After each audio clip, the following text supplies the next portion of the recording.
बिस्मिल्लाहिर्रहमानिर्रहीम। अस्सलाम वालेकुम दोस्तों, कैसे हो आप सब। उम्मीद करता हूँ कि आप सब खैरियत से होगे।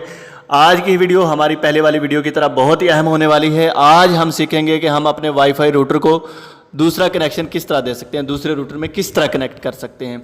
ये बहुत ही आसान तरीका है दोस्तों।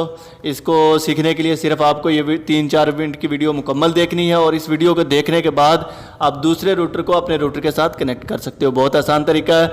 वीडियो शुरू करने से पहले मैं आपको बताना चाहूँगा कि अगर आप मेरे इस यूट्यूब चैनल पर नए हैं तो इसको ज़रूर सब्सक्राइब कर लें ताकि इस तरह की मज़ीद आने वाली वीडियो का नोटिफिकेशन आपको मिलता रहे। यहाँ पर आपको ऐसी बहुत सी वीडियो मिलेंगी जो आपके नॉलेज में इजाफा करेंगी।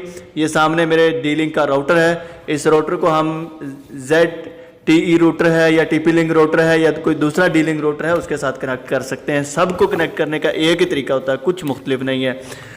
दोस्तों ये देखें, ये मैंने अपना राउटर सामने बाहर निकाला। इसके बॉक्स के अंदर एक केबल भी है। अगर आपकी लेंथ ज़्यादा है, आपका फासला ज़्यादा है मेन रूटर से, तो आप अपनी ये केबल फासले के हिसाब से बाई कर लें। मार्केट से इतनी महंगी केबल नहीं है, बहुत सस्ती है।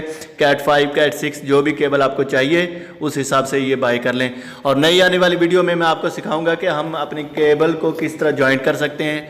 तो उसके लिए अभी मेरी नेक्स्ट वीडियो होगी इंशाल्लाह, 1-2 दिन में वो मैं बना के आपके साथ शेयर करूंगा। तो अभी हम इस वीडियो को सीखेंगे।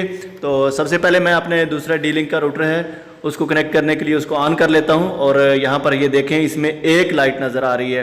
तो ये मेरा 5G रूटर है। इसमें आप देखें ये 4G और 5G 2 साइन और एक पावर का साइन दिखा रहा है। जब ये ऑन होगा तो इसमें इंटरनेट नहीं है क्योंकि फाइबर पीछे से कनेक्ट नहीं है।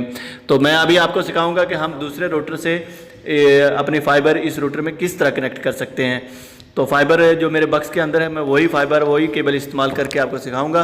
तो ये बक्स के अंदर मुझे केबल मिली है, तकरीबन 1 मीटर का पीस होता है। दोस्तों कनेक्ट करना है बैक साइड में जो येलो कलर के पोर्ट है ना, 4 पोर्ट 1 2 3 यहाँ पर लिखा होता है किसी किसी रूटर के ऊपर लाइन 1 लाइन 2 लाइन 3 लाइन 4। तो यहाँ 4 1 2 3 4 इस तरह 1 2 3 4 लिखा हुआ है। तो हमने इसके ऊपर किसी भी एक में सेलेक्ट कर लेना है। और जो दूसरी साइड में आपको नज़र आ रहा है राइट साइड में ब्लू कलर का इसमें कनेक्ट नहीं करना है। यहाँ पर मेन केबल लगती है, मेन फाइबर लगती है। हमने इसमें किसी एक पे लगा देना है। एक में लगाने के बाद अभी जो केबल का दूसरा हिस्सा है इसको हम दूसरे रूटर की बैक पोर्ट में लगाएंगे। बैक पोर्ट में कौन से पोर्ट में लगाना है, यहाँ पर जो ब्लू है ना, ब्लू में लगाना है। यहाँ येलो में नहीं लगाना है। यहाँ ब्लू में लगाएंगे तो हमारी पावर आएगी और वो अच्छे तरीके से वर्क कर पाएगा हमारा रूटर। तो इस तरह से करके हमने इसको लगा देना है। यहाँ पर अभी देखें हमारे सामने 4 लाइटें नज़र आ रही हैं, शुरू होगी। एक जो पावर की है, एक हमारे पास वाईफाई सिग्नल की है और दो जो हैं 4G और 5G को शो कर रही हैं। इस तरह हमने ये रिमूव किया तो दोबारा इसका नेटवर्क चला गया। तो इस तरह करके आप इसको लगा सकते हैं। बहुत ही आसान तरीका है दोस्तों। ये आपने सिर्फ एक रूटर बाई करना है। रूटर बाई करें और उसके साथ पैमाइश के हिसाब से अपनी फाइबर जो केबल है वो बाई कर लें। बाई करने के बाद आप एक रूम से दूसरे रूम में वाईफाई दे सकते हैं बहुत आसानी से। बहुत अच्छा नेटवर्क मिलेगा। केबल आप अच्छी लें। अगर आपकी केबल की क्वालिटी अच्छी नहीं है तो नेटवर्क का सिग्नल का मसला हो सकता है। और राउटर भी आप अच्छा ले लें।